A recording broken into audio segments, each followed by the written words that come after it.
Melmen? Goed zo. Waar? Wauw!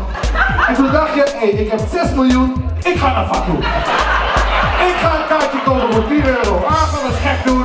Dat kan er ook nog wel bij, of niet? Yo, we staan nu af. En ik ben helemaal gaaf in het prikje, hè? Want ik ben een gangster. Dus kijk niet zo vies, upload niet. Wat? Wat lief, dat gevaar, ik ben echt niet lief. En met mijn Kalashnikov schiet ik iedereen, hè? Raak. Ik vind Fatou leuk, omdat Fatou jonge artiesten, jonge comedians de gelegenheid geeft om zich te ontwikkelen.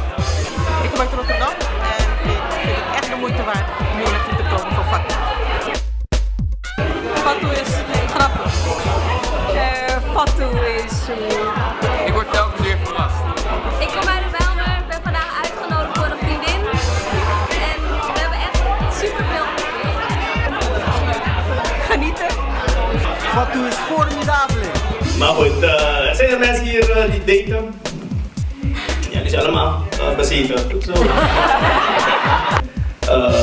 In Suriname, weet je, dan is je goed onder handen genomen. En ik weet dat sommige mensen denken, heb je geen kindertelefoon? Klopt. Maar het bereiken van de telefoon is het grootste probleem.